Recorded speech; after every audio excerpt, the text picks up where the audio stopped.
ಸಹೃದಯಿ ಕೇಳುಗರೆ, ಜೆಸಿಐ ಕಲ್ಯಾಣಪುರ ಇವರ ಸಹಯೋಗದಲ್ಲಿ ರೇಡಿಯೋ ಮಣಿಪಾಲ್ ಸಮುದಾಯ ಬಾನುಲಿ ಕೇಂದ್ರ ಅರ್ಪಿಸುತ್ತಿದೆ ಹೊಂಬೆಳಕು ವ್ಯಕ್ತಿತ್ವ ವಿಕಸನ ಸರಣಿ ಕಾರ್ಯಕ್ರಮ.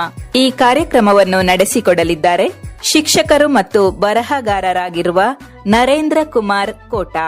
ಬನ್ನಿ ಬಲಯುತರಾಗೋಣ ಹೊಂಬೆಳಕು ವ್ಯಕ್ತಿತ್ವ ವಿಕಸನ ಸರಣಿ ಕಾರ್ಯಕ್ರಮದ ಮೂಲಕ.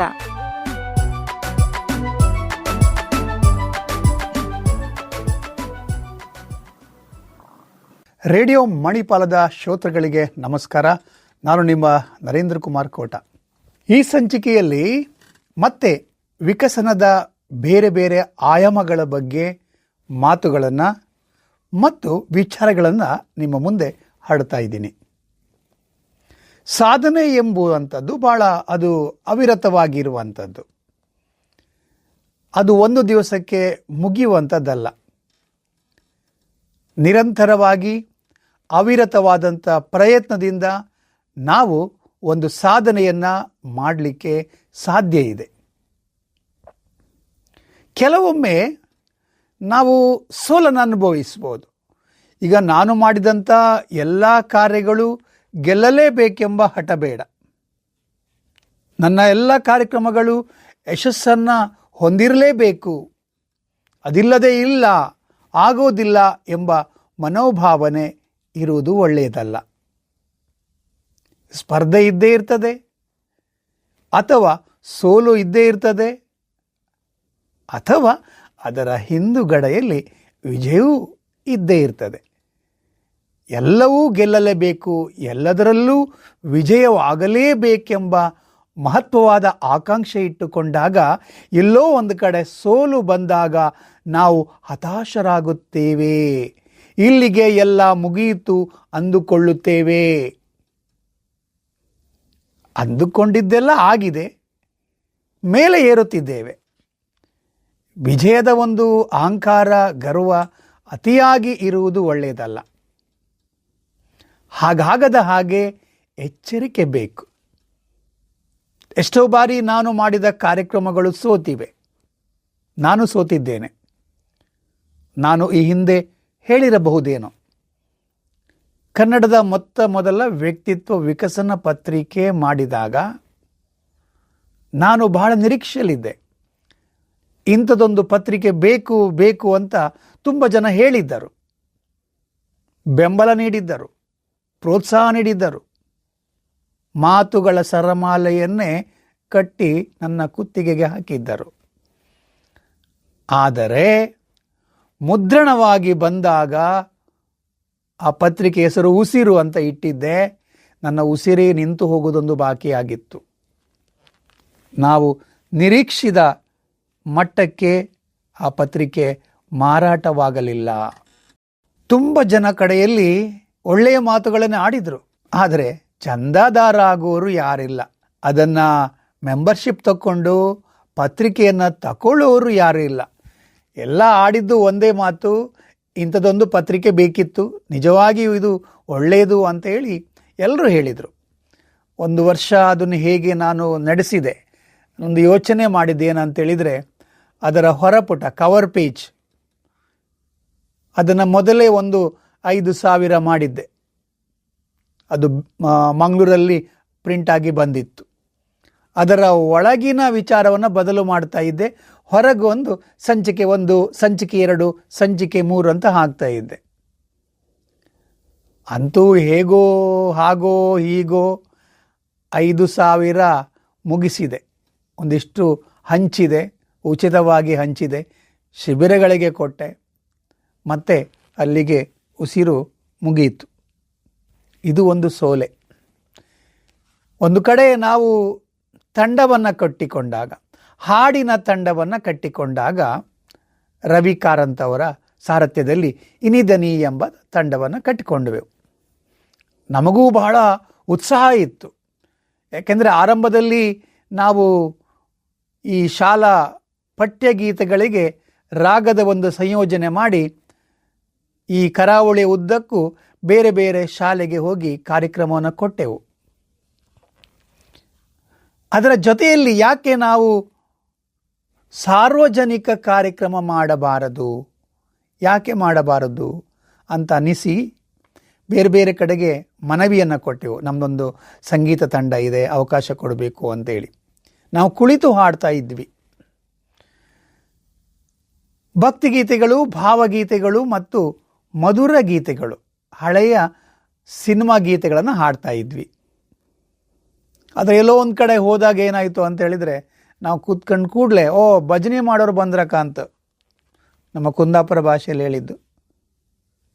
ಇವರು ಕೂತ್ಕೊಂಡ್ರೆ ಆರ್ಕೆಸ್ಟ್ರಾ ಮಾಡ್ತಾರಾ, ಇದೆಂಥ ಆರ್ಕೆಸ್ಟ್ರಾ ಮಾರ್ರೆ ಅಂತ ತುಂಬಿದ್ದ ಜನ ಸ್ವಲ್ಪ ಹೊತ್ತಿನಲ್ಲಿ ಖಾಲಿ ಖಾಲಿ ಆಯಿತು. ಮತ್ತೊಂದು ಕಡೆಯೂ ಹಾಗೆಯೇ ಆಯಿತು.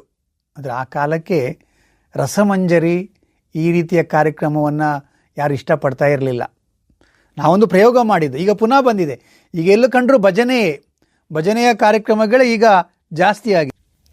ಆದ್ದರಿಂದಾಗಿ ಇವತ್ತು ಗಮನಿಸಿಕೊಂಡಾಗ ಆ ಕಾರ್ಯಕ್ರಮಕ್ಕೆ ಒಳ್ಳೆಯ ನೆಲೆ ಇತ್ತು, ಬೆಲೆ ಇತ್ತು, ಕಲೆಯೂ ಇತ್ತು. ಅದು ನಮಗೆ ಸೋಲು. ಇವತ್ತು ರವಿ ಕಾರಂತರು ಮುನ್ನಡೆಸ್ತಾ ಇದ್ದಾರೆ, ಆ ವಿಚಾರ ಬೇರೆ. ಅವ್ರ ಜೊತೆ ನಾವು ಕೂಡ ಆಗೊಮ್ಮೆ ಇರ್ತೀವಿ. ಅದೇ ನಾವು ಕೆಲವೊಮ್ಮೆ ಮನ ತುಂಬಿ ಹಾಡುವೇನೋ ಅಂತ ಒಂದು ಕಾರ್ಯಕ್ರಮ ಮಾಡಿಕೊಟ್ಟಾಗ ಉಡುಪಿ ಚಾನಲಿಂದ ಭಾಳ ಒಳ್ಳೆಯ ಪ್ರತಿಕ್ರಿಯೆ ಬಂತು. ಅಂದರೆ ಒಂದು ಕಾರ್ಯಕ್ರಮವನ್ನು ಮಾಡಲಿಕ್ಕೆ ಹೊರಟಾಗ ಕೆಲವೊಮ್ಮೆ ಸೋಲು ಬರುತ್ತೆ, ಕೆಲವೊಮ್ಮೆ ಗೆಲುವು ಬರುತ್ತೆ. ಅದಕ್ಕೆ ನಾವು ಸದಾ ಸಿದ್ಧರಾಗಿರಬೇಕು. ಯಾವುದೇ ಒಂದು ಕಾರ್ಯಕ್ರಮ ಮಾಡುವಾಗ ಅದರ ಮೂಲ ನೋಡಲಿಕ್ಕೆ ಹೋದಾಗ ನಿಮಗೆ ಹಣ ಇಲ್ಲದೆ ಹೋದರೆ, ಆರ್ಥಿಕವಾದ ಬೆಂಬಲ ಇಲ್ಲದೆ ಹೋದರೆ ಯಾವುದೇ ಕಾರ್ಯಕ್ರಮ ಮಾಡಲಿಕ್ಕೆ ಆಗೋದಿಲ್ಲ. ನಾನು 2009ರಲ್ಲಿ ಕಾಂಬ ಮಾಡಿದೆ, 10ರಲ್ಲಿ ಕಾಂಬ ಮಾಡಿದೆ, ಕುಂದಾಪುರ ಕನ್ನಡದ ಮೊದಲ ಸಾಹಿತ್ಯ ಸಮ್ಮೇಳನ ಮಾಡಿದೆ. ಅಂದರೆ ಆರ್ಥಿಕವಾಗಿ ನನಗೆ ಏನು ಒಂದು ಕೊಂಡಿ ಸಿಕ್ಕಿತ್ತು ಅಂತ ಹೇಳಿದರೆ, ನಾನು ಉಡುಪಿ ಚಾನಲ್ ಇದ್ದಾಗ, ಇವತ್ತು ಇದ್ದೇನೆ, ಸಂದರ್ಶನ ಮಾಡ್ತಾ ಇದ್ದೆ, ಸವಿ ಸವಿ ನೆನಪು ಅಂತ. ಹೀಗೆ ಮಾಡುವಾಗ ಸುಮಾರು 200-300 ಜನರ ಸಂದರ್ಶನ ಮಾಡಿದ್ದೆ. ಅವರೊಟ್ಟಿಗೆ ಒಂದು ಸಣ್ಣದಾದ ಸಂಬಂಧ ಇತ್ತು. ನಾನು ಕಾರ್ಯಕ್ರಮ ಮಾಡಿದಾಗ ಅವ್ರ ಹತ್ರ ಕೇಳಿದಾಗ ಭಾಳ ಖುಷಿಯಿಂದ ಕೊಟ್ಟರು. ಹಾಗಾಗಿ ಅಲ್ಲಿ ಆರ್ಥಿಕ ಕ್ರೋಢೀಕರಣ ಆಯಿತು, ನನಗೆ ಆರ್ಥಿಕ ಶಕ್ತಿಯ ಸಂಗ್ರಹ ಆಯಿತು. ಇಲ್ಲದೆ ಹೋದರೆ ಕಾರ್ಯಕ್ರಮ ಮಾಡಲಿಕ್ಕೆ ಆಗ್ತಾ ಇರಲಿಲ್ಲ. ಕಾರಂತ ಥೀಮ್ ಪಾರ್ಕ್ ಸ್ಥಾಪನೆ ಆದಾಗ ನನಗಿಲ್ಲಿ ಒಳ್ಳೆಯ ಬೆಂಬಲ ಸಿಕ್ತು. ಬೇರೆ ಬೇರೆ ಕಾರ್ಯಕ್ರಮ ಮಾಡಲಿಕ್ಕೆ, ಕಾರ್ಯಕ್ರಮ ಆಯೋಜನೆ ಮಾಡಲಿಕ್ಕೆ, ಸಂಘಟನೆ ಮಾಡಲಿಕ್ಕೆ ಪ್ರೋತ್ಸಾಹ ಸಿಕ್ತು. ಆ ದೃಷ್ಟಿಯಿಂದ ಹಣ ಬೇಕು. ಹಣ ಇಲ್ಲದೆ ಯಾವುದೇ ಕಾರ್ಯಕ್ರಮ ಮಾಡಲಿಕ್ಕೆ ಆಗೋದಿಲ್ಲ, ಯೋಚನೆ ಮಾಡಲಿಕ್ಕೆ ಆಗೋದಿಲ್ಲ, ಯೋಜನೆಯೂ ಮಾಡಲಿಕ್ಕೆ ಆಗೋದಿಲ್ಲ. ಅದರ ಜೊತೆಯಲ್ಲಿ ನಮಗೆ ಇನ್ನೂ ಕೆಲವು ಅಂಶಗಳನ್ನು ನಾವು ರೂಢಿಸಿಕೊಳ್ಳಬೇಕಾಗತ್ತೆ. ಜನ ನೋಡ್ತಾರೆ, ಹಣ ಕೊಡುವ ವ್ಯಕ್ತಿ ಅಥವಾ ಪಡೆದುಕೊಳ್ಳುವ ವ್ಯಕ್ತಿ ಯೋಚನೆ ಮಾಡಬೇಕು, ಕೊಡುವ ವ್ಯಕ್ತಿ ಯೋಚನೆ ಮಾಡ್ತಾ ಇರ್ತಾನೆ, ಪಡ್ಕೊಳ್ಳೋ ವ್ಯಕ್ತಿ ಕೂಡ ಯೋಚನೆ ಮಾಡಬೇಕು. ಯಾಕಂತೇಳಿದರೆ ಇದು ನನ್ನ ಹಣ ಅಲ್ಲ, ಸಾರ್ವಜನಿಕರ ಹಣ, ಇದಕ್ಕೆ ಲೆಕ್ಕ ಕೊಡುವುದು ಭಾಳ ಮುಖ್ಯ. ಲೆಕ್ಕ ಕೊಡಬೇಕು. ಹೇಗೆ ಖರ್ಚಾಯಿತು, ಎಲ್ಲಿಗೆ ಖರ್ಚಾಯಿತು, ಯಾವುದಕ್ಕೆ, ಯಾರಿಗೆ ಎಲ್ಲ ಪೇಮೆಂಟ್ ಆಗಿದೆ, ಸಂದಾಯವಾಗಿದೆ. ಚೆಕ್ ಮೂಲಕ ಆದರೆ ಭಾಳ ಒಳ್ಳೆಯದು, ನಂಬುತ್ತಾರೆ. ಅದಕ್ಕೊಂದು ಲೆಕ್ಕ ಇಡುವಂಥದ್ದು ಭಾಳ ಮುಖ್ಯ. ಶೀಲ ಅಂದರೆ ಗುಣ, ನಿಮ್ಮ ಗುಣವನ್ನು ಗಮನಿಸ್ತಾರೆ. ಇವರಿಗೆ ನಾವು ಹಣ ಕೊಟ್ಟರೆ ಕಾರ್ಯಕ್ರಮ ಚೆನ್ನಾಗಿ ಮಾಡ್ತಾರಾ, ಅದನ್ನು ನಾನು ರೂಢಿಸ್ಕೊಂಡಿದ್ದೀನಿ. ಹಲವು ವರ್ಷಗಳಿಂದ ಜನರ ಒಂದು ಪ್ರೀತಿ, ವಿಶ್ವಾಸ ಆ ದಿಸೆಯಲ್ಲಿ ನನಗೆ ಸಿಕ್ಕಿದೆ. ಅಂದರೆ ಈ ನರೇಂದ್ರ ಕುಮಾರ್ ಕಾರ್ಯಕ್ರಮ ಮಾಡಿದರೆ ಚೆನ್ನಾಗಿ ಮಾಡ್ತಾರೆ, ಅಲ್ಲೊಂದು ಹೊಸತನದಂಥ ಸ್ವಾರಸ್ಯಕರದಂಥ ವಿಚಾರ ಇರುತ್ತೆ, ಅದು ಜನರಿಗೆ ರೀಚ್ ಆಗುತ್ತೆ, ಜನರು ರೀಚಾರ್ಜ್ ಆಗ್ತಾರೆ. ಸೊ ಅದರಿಂದಾಗಿ ನನಗೆ ಸ್ವಲ್ಪ ಅನುಕೂಲ ಆಗಿದೆ. ಇನ್ನು ಗೌರವ, ಅವರ ಬಗ್ಗೆ ಯಾರು ಕೊಡ್ತಾರೆ ನೋಡಿ, ಅವರ ಬಗ್ಗೆ ಒಂದು ಗೌರವ ಬೇಕಾಗುತ್ತೆ ಅಲ್ವೇ, ಅವ್ರನ್ನ ಗುರುತಿಸ್ಬೇಕಾಗತ್ತೆ. ಪ್ರತಿಯೊಬ್ಬನಿಗೂ ಕೂಡ ಹೇಳ್ಬೋದು, ನಾನು ಕೊಟ್ಟದ್ದು ಯಾರಿಗೆ ಗೊತ್ತಾಗಬಾರ್ದು ಅಂಥವ್ರು ಇದು ಕೊಟ್ಟಿದ್ದಾರೆ ನನ್ನ ಹತ್ರ. ಆದರೆ ಕೆಲವರಿಗೆ ಅವರಿಗೊಂದು ಪ್ರೀತಿಯನ್ನು, ಗೌರವವನ್ನು ಕೊಡಬೇಕಾದದ್ದು ಅಗತ್ಯ, ನಮ್ಮ ಕೆಲಸ ಅಲ್ವೇ. ಗೌರವಿಸದೇ ಇದ್ದಾಗ ಅವ್ರು ನಿರೀಕ್ಷೆ ಮಾಡದೇ ಇರಬಹುದು, ಆದರೂ ನಾವು ಕೊಡುವಂಥ ಗೌರವ ಕೊಡಬೇಕು. ಅದು ಅವರ ಮನಸ್ಸಲ್ಲಿ ಆಳವಾಗಿ ನಿಲ್ಲುತ್ತೆ. ಅದರಿಂದಾಗಿ ಮುಂದಿನ ಕಾರ್ಯಕ್ರಮಕ್ಕೆ ಇನ್ನಷ್ಟು ಹೆಚ್ಚು ಸಹಕಾರ ಸಿಗುತ್ತೆ.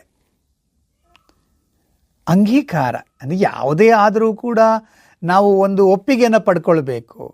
ಈಗ ಒಪ್ಪಿಗೆ ಪಡೆದುಕೊಳ್ಳದೆ ನಾನು ಏಕಾಏಕಿ ಮಾಡ್ತೀನಿ, ಸ್ವಂತ ಕಾರ್ಯಕ್ರಮ ಆದರೆ ಅಡ್ಡಿಲ್ಲ. ಆದರೆ ಸಂಘಟನೆಯ ಮೂಲಕ ಮಾಡುವ ಕಾರ್ಯಕ್ರಮಗಳಿಗೆ ಒಂದು ಅಂಗೀಕಾರವನ್ನು ಕೇಳುವುದು. ನೋಡಿ, ನಾನು ಹೀಗೆ ಮಾಡ್ತಾ ಇದ್ದೀನಿ, ನಿಮ್ಮ ಅಭಿಪ್ರಾಯ ಒಂದು ಬೇಕಿತ್ತು, ನಿಮ್ಮ ಅನುಮತಿ ಬೇಕಿತ್ತು. ಅನುಮತಿ ಖಂಡಿತ ಕೊಡ್ತಾರೆ ಅವರು. ಆದರೆ ಹೇಳದೆ ಹೋದರೆ ಏನಾಗುತ್ತೆ? ನಮ್ಮ ಹತ್ರ ಮನುಷ್ಯ ಕೇಳಲೇ ಇಲ್ಲ, ನಮಗೊಂದು ಮಾತು ಹೇಳಲೇ ಇಲ್ಲ. ಆಗ ಸ್ವಲ್ಪ ಅವರು ಈ ಮನುಷ್ಯ ಎಲ್ಲ ಕಾಲಕ್ಕೆ ಹೇಳೋದಿಲ್ಲ, ಬೇಕಾದಾಗೆ ಬಂದ, ಈಗ ಒಂದು ಹಂತಕ್ಕೆ ಬಂದಿದ್ದಾನೆ, ಇವನಿಗೆ ಅಗತ್ಯ ಇಲ್ಲ, ನಮ್ಮ ಅಗತ್ಯ ಇಲ್ಲ ಅಂತ ಭಾವಿಸಿಕೊಳ್ತಾರೆ. ಅದರಿಂದಾಗಿ ಗೌರವ ಕೊಡುವಂಥದ್ದು, ಸ್ಮರಿಸಿಕೊಳ್ಳುವಂಥದ್ದು ಬಹಳ ಮುಖ್ಯ. ಮತ್ತು ಒಂದು ಅಭಿಮಾನ ಪಡುವಂಥ ಕೆಲಸವನ್ನು ಮಾಡಬೇಕೆಂದರೆ ಎಲ್ಲರಿಗೂ ಕೂಡ ಮಾದರಿಯಾಗಿರುವ, ಆದರ್ಶವಾಗಿರುವಂಥ ಒಂದು ಕಾರ್ಯಕ್ರಮಗಳನ್ನು ನಾವು ಹಮ್ಮಿಕೊಳ್ಬೇಕಾಗತ್ತೆ. ಮತ್ತು ಅದರಲ್ಲಿ ಪ್ರೀತಿ, ಗೌರವ, ಸಹಕಾರ, ಮಮಕಾರ ಇವೆಲ್ಲವೂ ಕೂಡ ಇರಬೇಕಾಗುತ್ತೆ ಅಲ್ವೇ? ಇಲ್ಲದೆ ಹೋದರೆ ಏನಾಗುತ್ತೆ? ಪ್ರತಿಭೆ ನಮ್ಮಲ್ಲಿ ಎಲ್ಲರ ಇದ್ದೇ ಇರ್ತದೆ.